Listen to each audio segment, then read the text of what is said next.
जय माता रानी दोस्तों, आप सभी का बहुत बहुत स्वागत है आपके अपने चैनल राधा कृष्ण ऑफिशियल में। उम्मीद करती हूँ आप लोग बहुत अच्छे होंगे। तो ये बताने के लिए कमेंट बॉक्स में जय माता दी जरूर लिखिएगा। तो चलिए दोस्तों, आज हम इस वीडियो में माघ महात्म्य के 16वें अध्याय की कथा सुनेंगे और साथ ही में भगवान विष्णु की एक सच्चे भक्त की बड़े ही रोचक कथा सुनेंगे। तो आप लोग कथा पूरा जरूर सुनिएगा और कथा सुनने के बाद में आप लोग वीडियो को लाइक और चैनल को सब्सक्राइब जरूर कर दीजिएगा। तो चलिए सबसे पहले सुनते हैं भगवान विष्णु की भक्ति की कथा। किसी गांव में भोला नाम का एक गरीब ब्राह्मण रहता था। उसे शास्त्रों का बहुत ज्ञान था। उसके पास के गांव का कोई भी व्यक्ति कुछ पूछने आता था तो वह उसकी परेशानी का उपाय बता देता था। एक दिन उसकी पत्नी सुधा ने कहा कि सुनो जी, आप जो सबको उपाय बताते रहते हो, यह सब लोगों को मूर्ख बनाते हो या यही सब में कोई सच्चाई भी है? तब भोला बोला कि तुम मेरी धर्म पत्नी होकर मेरी शिक्षा पर प्रश्न कर रही हो। मेरी बात कभी झूठी नहीं होती। तब पत्नी बोली, तो फिर अपने लिए कोई उपाय क्यों नहीं करते? तुम्हें दिखाई नहीं दे रहा है कि हम कितने गरीब हैं? तब भोला बोला कि अमीरी गरीबी की माया तो मेरे श्री हरि जाने, लेकिन एक बात तो है, उन्होंने आज तक हमें भूखा सोने नहीं दिया। तब सुधा बोली, एक दिन ऐसा भी आएगा कि गांव में आपको कोई नहीं पूछेगा, तब भूखा ही सोना पड़ेगा। इस तरह भोला भगवान विष्णु की भक्ति में लीन रहकर गुजर बसर कर रहा था। तभी एक दिन उसके पास एक सेठ जी आए। उन्होंने कहा कि भोला, मेरे पास बहुत पैसा है, लेकिन सुख भोगने के लिए संतान नहीं है। मेरा क्या कसूर है जो मुझे संतान का सुख प्राप्त नहीं हो रहा है?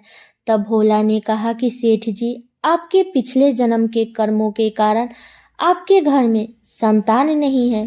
पिछले जन्म में आप एक शिकारी थे। आपने एक चिड़िया को मार दिया था।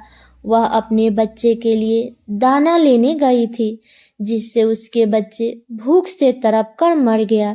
इसी कारण इस जन्म में आपको संतान का सुख नहीं मिल रहा है। तब सेठ जी बोले कि पंडित जी, कोई तो उपाय होगा। तब भोला बोला, सेठ जी, जब आपके पाप कर्म समाप्त हो जाएंगे तो आपको यह सुख मिल सकता है। इसके लिए इंतजार करना होगा। तब सेठ जी बोले, मैं आपका घर धन से भर दूंगा, किंतु मेरे घर में संतान होने का उपाय बता दीजिए। यह सुनकर भोला को गुस्सा आ गया। उसने कहा, तुम मुझे धन से खरीदना चाहते हो? चले जाओ यहाँ से। सेठ के जाने के बाद सुधा ने कहा कि जब वह सेठ धन देने को तैयार था तो तुम्हें क्या हो गया था? उसे उल्टा सीधा कुछ भी बता देते। तब भोला ने कहा कि श्री हरि विष्णु का भक्त हूँ, झूठ बोलकर पाप की कमाई नहीं कर सकता। यदि तुम्हें मेरे साथ रहना है तो रहो, नहीं तो चले जाओ यहाँ से। यह सुनकर सुधा को बहुत गुस्सा आया, लेकिन वह कुछ नहीं बोली और वह चुपचाप अपने घर के कामों में लग गई। जिस दिन वह सेठ जी गए, उस दिन से गांव वालों ने भोला के पास आना बंद कर दिया, क्योंकि सेठ जी ने पूरे गांव में जाकर कहा कि वह तो लोगों को मूर्ख बना रहा है, पैसा ठगता है। ऐसी बातें सुनकर गांव वालों ने भोला का विरोध करने लगे और कुछ समय बाद भोला और सुधा के भूखे मरने की नौबत आ गई। तब सुधा ने कहा कि मैंने तुम्हें कितना समझाया, लेकिन तुम तो अपने विष्णु भगवान के चक्कर में पड़े हो। अब जब हम जिंदा ही नहीं रहेंगे तो भगवान की पूजा कैसे करेंगे? ऐसे ही कुछ और दिन बीत गए। अब दोनों से उठा बैठा भी नहीं जा रहा था और वे दोनों अपने घर में लेटे हुए थे। तब सुधा ने कहा, लगता है मरने का समय आ गया है। तब भोला ने कहा, मुझे तो लगता है कि भगवान से मिलने का समय आ गया है। तू भी आखिरी समय में भगवान श्री हरि का ध्यान कर ले। तब भोला और सुधा दोनों श्री हरि का ध्यान करने लगते हैं। उसी समय भगवान श्री हरि विष्णु उन्हें दर्शन देने के लिए प्रकट हो जाते हैं। तब भोला ने कहा, भगवान, अब तो हमारे अंदर इतनी भी हिम्मत नहीं है कि हम आपके श्री चरणों में प्रणाम कर सके। अब तो आप हमें अपनी शरण में ले लीजिए। तब भगवान विष्णु बोले कि तुम मेरे ऐसे भक्त हो जो बिना किसी लालच के मेरी भक्ति कर रहे थे, इसलिए तुम्हें इस संसार में रहकर धर्म की शिक्षा देनी है। तभी भगवान विष्णु की कृपा से भोला और सुधा दोनों पूर्ण रूप से ठीक हो जाते हैं और दोनों को भगवान विष्णु आशीर्वाद देते हैं कि जाओ, मेरी कृपा से तुम्हें धन, यश, वैभव की प्राप्ति होगी और अंत में वैकुंठ की प्राप्ति होगी। और यह कह करके भगवान अंतर्धान हो गए। तो ये है भगवान विष्णु की कथा। और बता दूं दोस्तों कि मेरे इसी चैनल पर मौनी अमावस्या का कथा भी अपलोड कर चुकी हूँ। आप लोग उस कथा को जरूर सुनिएगा और उसे भी प्यार जरूर दीजिएगा। अब चलिए सुनते हैं माघ महात्म्य के 16वें अध्याय की कथा। तो इससे पहले अध्याय में आपने सुना था कि पूर्व समय में काचन मालिनी ने इस स्नान का फल राक्षस को दिया था और इससे वह पापी मुक्त हो गया था। अब इसके आगे की कथा सुनिए। कार्तवीर्य कहने लगे कि हे भगवान, वह राक्षस कौन था और काचन मालिनी कौन थी? उसने अपना धर्म कैसे दिया और उनका साथ कैसे हुआ? हे ऋषि, अत्रि ऋषि की संतानों के सूर्य, यह कथा सुनाकर मेरे कौतूहल दूर कीजिए। तब दत्तात्रेय जी कहने लगे कि राजन, इस पुरातन विचित्र इतिहास को सुनो। काचन मालिनी नाम की एक सुंदर अप्सरा थी जो माघ मास में प्रयाग में स्नान करके कैलाश पर जा रही थी। तब उसको मार्ग में जाते हुए हिमालय के कुंज से एक घीर राक्षस ने देखा। उस सोने जैसा तेज वाली, सुंदर कटिल वाली, बड़े बड़े नेत्रों वाली, चंद्रमुखी सुंदर केश और पीन पयोधर वाली सुंदर अप्सरा को देखकर उस राक्षस ने कहा कि हे सुंदरी कमल नयनी, तुम कौन हो और कहाँ से आ रही हो? तुम्हारे वस्त्र और बेनी भीगी ही क्यों है?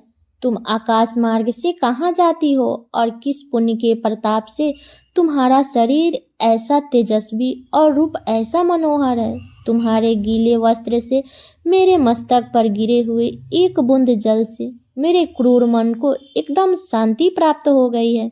इसका क्या कारण है? तुम बड़ी ही शीलवती प्रतीत होती हो, इसका कारण मुझसे कहिए।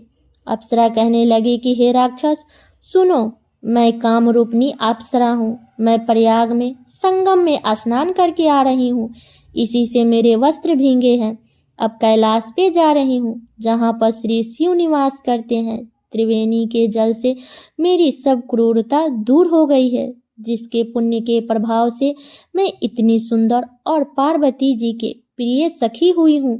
जो आश्चर्य देने वाला उदाहरण मुझसे ब्रह्मा जी ने कहा था वो सुनो। मैं कलिंग देश के राजा की वेश्या थी, रूप लावण्य और सुंदरता में अपूर्व थी। मेरी सुंदरता पर सारा नगर मोहित था और मैंने अनेकों प्रकार के भोग भोगे। अनेक प्रकार के वस्त्र और आभूषणों की घर में कोई कमी नहीं थी। कई कामी पुरुष आपस में स्पर्धा से ही मृत्यु को प्राप्त हो गए। इस तरह उस नगर में बड़ी सुंदरता से जीवन व्यतीत हुआ और मैं वृद्धावस्था को प्राप्त हो गई। तब मेरे मन में विचार उत्पन्न हुआ कि मैंने अपनी सारी आयु पापों में ही व्यतीत कर दी। धर्म का कोई भी कार्य, दान, तप, यज्ञ आदि नहीं किया। शिव या दुर्गा जी की आराधना नहीं की, ना कभी भगवान विष्णु का पूजन किया। इस प्रकार आसान चित्त से मैंने एक ब्राह्मण की शरण ली जो वेदों के ज्ञाता और ब्राह्मण निष्ठा था। मैंने उनसे पूछा कि मेरा उद्धार किस प्रकार हो सकता है महाराज? साधु सज्जन, अच्छे और बुरे सभी पर दया करते हैं, इसलिए मुझ दिन पर भी कृपा करके मुझे कीचड़ में डूबी हुई को पकड़कर उबारिए। क्षीर सागर क्या हंस को ही दूध देता है, बतख को नहीं देता? तब वह ब्राह्मण राजा को पुरोहित इन सब बातों को सुनकर मुझ पर दया करके कहने लगा कि तू ब्रह्मा के क्षेत्र प्रयाग में जाकर माघ मास में त्रिवेणी संगम में स्नान कर, परंतु मन में अशुभ क्रिया का विचार नहीं करना। पापों के नाश के लिए महर्षियों ने तीर्थ स्थान से अधिक और कोई प्रायश्चित नहीं बतलाया। प्रयाग में स्नान करने से तू अवश्य पवित्र होकर स्वर्ग को जाएगी।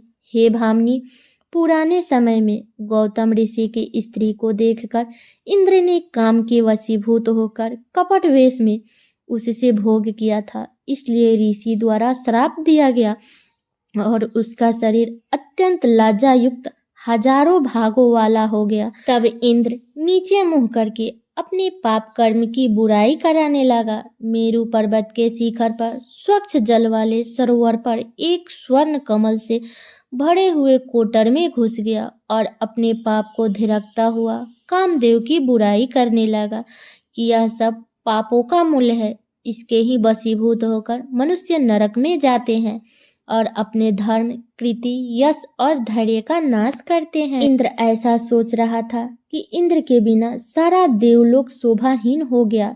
तब देवता, गंधर्व, किन्नर, लोकपाल इंद्राणी के सहित बृहस्पति देव जी से जाकर पूछने लगे कि महाराज, इंद्र के ना रहने से स्वर्ग ऐसा शोभाहीन हो गया है जैसे सतपुत्र के बिना श्रेष्ठ कुल। इसलिए स्वर्ग की शोभा के लिए कोई क्रिया सोचिए, इस विषय में देर नहीं लगानी चाहिए।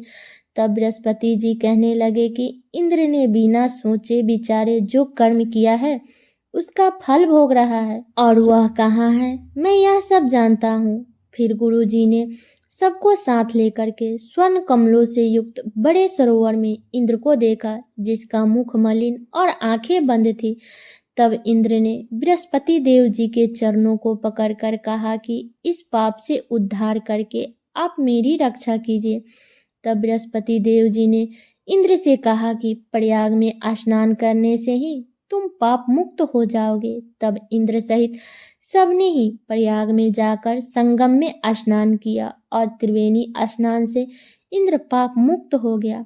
तब बृहस्पति देव जी ने इंद्र को वरदान दिया कि तुम्हारे शरीर में जितने भी अंग है सब नेत्र हो जाए। तब इंद्र ब्राह्मण के वर से हजारों नेत्रों से ऐसा सुशोभित हुआ जैसे मानसरोवर में कमल शोभमान होता है। तो ये है माघ महात्म्य के 16वें अध्याय की कथा। इसके आगे की कथा आप लोग अगले अध्याय में सुनिएगा। तो ये कथा मेरी यहीं तक का था। कैसा लगा ये कथा आप लोग कमेंट करके ज़रूर बताइएगा। चैनल पे नए हैं तो सब्सक्राइब कर दीजिएगा, वीडियो को लाइक कर दीजिएगा और वीडियो को शेयर कर दीजिएगा ताकि हर कोई माघ महात्म्य के इस 16वें अध्याय की कथा को सुन सके। तो चलिए दोस्तों, मिलती हूँ अगले वीडियो में किसी नए वीडियो के साथ में। तब तक के लिए नमस्कार।